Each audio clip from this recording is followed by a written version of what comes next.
ધોરાજી પંથકના ખેડૂતોને ફરી એકવાર ડુંગળીના પાકે રોવડાવ્યા છે અને મોછા ભાવને લઈને આર્થિક મુશ્કેલીમાં મૂક્યા છે. તો અતિવૃષ્ટિ અને માવઠાની અસરને લઈને ભારે નુકસાન ભોગવવાનો વારો આવ્યો છે. તેમ છતાં મહેનત કરી ડુંગળીનો પાક બચાવ્યો હતો અને ખેડૂતોએ ઊંચા ખર્ચ, મોંઘા બિયારણ, જંતુનાશક દવાઓ અને મજૂરીના ખર્ચ સાથે જ પેદાશનું નાના બાળકની જેમ ઉછેર કર્યો છે. પરંતુ બજારમાં ડુંગળીના ભાવ તળિયે ગયા છે, જેને લઈને હાલાકી પડી રહી છે. તો જગતના તાતને જોઈએ શું હાલાકી પડી રહી છે આ અહેવાલમાં. નમસ્કાર દર્શક મિત્રો, બેસ 90 ન્યૂઝમાં આપની સાથે હું છું નેહા પટેલ. ધોરાજી પંથકના ખેડૂતોને ડુંગળીએ ફરી એકવાર રાતા પાણીએ રોવડાવ્યા છે. તો ખેડૂતોને ડુંગળીના પૂરતા ભાવ ન મળતા હોવાના કારણે ખેડૂતોમાં નારાજગી જોવા મળી રહી છે અને ખેડૂતો માંગ કરી રહ્યા છે કે સરકાર ડુંગળીના સારા ભાવ મળે તે માટે યોગ્ય પગલાં લે. તો ધોરાજી પંથકના ખેડૂતોની એક સાંધે ત્યારે 13 તૂટે તેવી પરિસ્થિતિનો સામનો કરી રહ્યા છે અને ગત ચોમાસામાં ખેડૂતોએ અતિવૃષ્ટિનો સામનો કરવો પડ્યો. બાદમાં માવઠાના મારથી ખેડૂતોને આર્થિક ફટકો પડ્યો અને ત્યારબાદ હવે ખેડૂતોએ મહા મુસીબતે ડુંગળીની માવજત કરી અને ડુંગળીનો પાક બચાવ્યો હતો. જંતુનાશક દવા સહિત મસ્ત મોટા ખર્ચ કર્યા હતા અને સાથે જ રાત દિવસની મહેનત લાગી છે. તો હવે ડુંગળી તૈયાર થઈ ગઈ છે અને બજારમાં વેચવા માટે તેઓ તૈયાર છે. ત્યારે ડુંગળીના ભાવ ન મળતા હોવાના કારણે ખેડૂતોમાં નારાજગી જોવા મળી રહી છે અને આ સાથે જ તેમના સપના તૂટતા હોય તેવું લાગી રહ્યું છે. તો એક તરફ સરકાર ખેડૂતોની આવક બમણી કરવાની વાતો કરે છે, ત્યારે ખેડૂતોનું કહેવું છે કે હાલ વાસ્તવિકતા કંઈક અલગ જ છે. ત્યારે ખેડૂતોનો મહામૂલો પાક, મહા મહેનતે ડુંગળીનું ઉત્પાદન કરેલું હોય છે, ત્યારે ડુંગળી જ્યારે બજારમાં વેચાણ અર્થે આવે છે ત્યારે ડુંગળીના ભાવ નથી મળતા, જેને લઈને ખેડૂતોને આર્થિક નુકસાન વેઠવાનો વારો આવ્યો છે.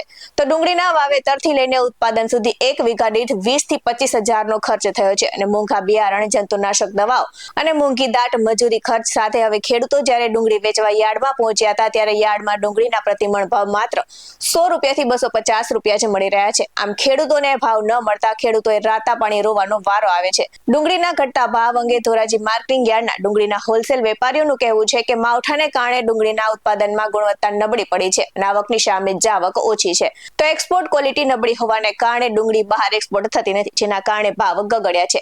આ સાથે જ વધુ વિગતે જાણીએ ડુંગળીના હોલસેલ વેપારી સુરેશભાઈ રાબડિયા પાસેથી. મારું નામ સુરેશભાઈ રાબડિયા, ધોરાજી એપીએમસી યાર્ડ ડુંગળીના વેપારી. આજરોજ આવકનું પ્રમાણ ઓછું છે.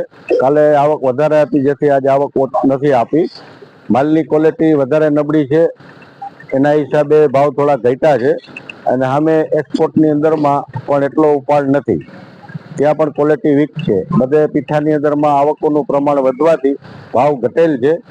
ભવિષ્યની અંદરમાં આગળ જો માલની આવક ઓછી થાય અને ક્વોલિટી સુધરશે તો ભાવ વધશે, નહીતર આના આ ભાવ રહેશે.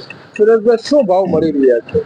ભાવ હાલમાં કાલે જોઈએ તો 100 રૂપિયાથી માંડી ઉપરમાં સારી ક્વોલિટીના 400 હતા, પણ એવરેજ ભાવ 200 થી માંડીને 250 રૂપિયા સમજવાના.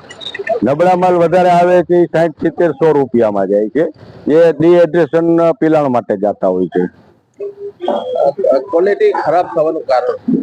ક્વોલિટી ખરાબ થવાનું કારણ કમોસમી વરસાદ પ્લસ થોડી આવક બંધ કરી, જેથી કરીને ખેતરોમાં માલ ખેડૂતોએ રાખી દીધેલા, જેની અંદરમાં ઉગાવાનું પ્રમાણ થઈ ગયું છે અને ભેજનું પ્રમાણ વધારે હોવાથી માલ ખરાબ થયો છે. અને વધુ વિગતે સાંભળીએ ખેડૂતોની વ્યથા. હું ડુંગળી વેચવા ધોરાજી યાર્ડમાં આવ્યો છું, પણ એ યાર્ડમાં ડુંગળી વેચવા આવી છે અમને 200 રૂપિયા 250 રૂપિયામાં તો પડતર પડે છે અને 50-60 રૂપિયામાં વેચાય છે ડુંગળી. તો અમને આમાં કોઈ હિસાબે કરિયાના ભાવે અમારે કોઈ હિસાબે પોસાતું નથી. ભાડું લે છે એટલું યાર્ડમાંથી આ મજૂરી વીણાટના પૈસા થાય છે, તો આમાં કોઈ હિસાબે પોસાય એમ નથી વેચવું. ખર્ચો કેવડો કર્યો કાકા વીઘા દીઠ? ખર્ચો તો વીઘા દીઠ અમે તો 15-20 હજાર રૂપિયાનો ખર્ચો કરી નાખ્યો છે. ભાવ કેવા મળવા જોઈએ? ભાવ તો સારા મળવા જોઈએ પણ નથી મળતા. આમાં અંદાજે મણના કેટલા મળવા જોઈએ તો ખેડૂતો મળવા જોઈએ? 300 થી ઉપર મળવા જોઈએ તો જ અમને કઈક પડતર પડે. હાલમાં જે ડુંગળીનું ઉત્પાદન ખેડૂતો દ્વારા જે થઈ રહ્યું છે એની અંદર ખેડૂતોને પૂરો ભાવ નથી મળતો. 70 રૂપિયા મણના થી 245 રૂપિયા સુધી વધીને મળે છે. આ ભાવ ખેડૂતો માટે અપૂરતો છે અને કાયમી માટે ખેડૂતો છેલ્લા 4-5 વર્ષથી આ ડુંગળીમાં નુકસાની જ સહન કરે છે અન્ય પાકોની જેમ, અને જેના કારણે ખેડૂતો આર્થિક મુશ્કેલીમાં મુકાઈ રહ્યા છે. ડુંગળીનો ભાવ તો ખરેખર 500 રૂપિયા ઉપર હોવો જોઈએ, જેથી કરી ખેડૂતોના ખર્ચા નીકળી ગયા અને પરવડી શકે. જો આને આ રીતે પરિસ્થિતિ રહી તો કાલ સવારે આ દેશના લોકોને સારું ભોજન પણ નહીં મળે, કારણ કે જો આવા નવા ભાવ રહ્યા તો ખેડૂતો ક્યું વાવેતર કરે. અને આ વાવેતર કરે છે અતિશય ઉત્પાદન એક તો પૂરતું મળતું ન હોય અને ભાવ પણ પૂરતા ન મળતા હોય તો ખેડૂતો મજબૂરીની અંદર આત્મહત્યા કરી રહ્યો છે. અને દેશની અંદર આ દુનિયાના 54 દેશની અંદર એક ભારતનો જ ખેડૂત માત્ર એવો છે કે જે કાયમી માટે નુકસાની કરી રહ્યો છે. અને જે માવઠા પછી આ ડુંગળીના અપૂરતા ભાવ ખેડૂતોને પડ્યામાં પાટું છે અને ખેડૂતોને ડુંગળીની અંદર રાતા પાણીએ રોવાનો વારો આવ્યો છે. અમારી અધિકારીઓને સરકારને વિનંતી છે કે ઝડપથી આનો કંઈ નિકાલ કરવામાં આવે, નકર ખેડૂતો આવનાર ભવિષ્યની અંદર કાયમી માટે બરબાદ થઈ જતા આ ખેતી પ્રધાન દેશની અંદર ખેતી પડી ભાંગવાના રસ્તા તરફ ખૂબ આગળ વધી રહી છે. હું ડુંગળી ભરીને આવ્યો છું. અત્યારે કઈ પ્રોસેસન ભાવ મળતા નથી. ઓછામાં ઓછા 500 રૂપિયા તો મળવા જ જોઈએ ડુંગળીના ભાવ, તો જ ખેડૂતને કઈ પોષણ મળે.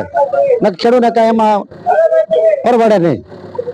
સમજી ગયા? કેટલા ભાવ મળી રહ્યા? અટાણે 200, 150 બસ પછી છેલ્લા 200-250 બેસે છે.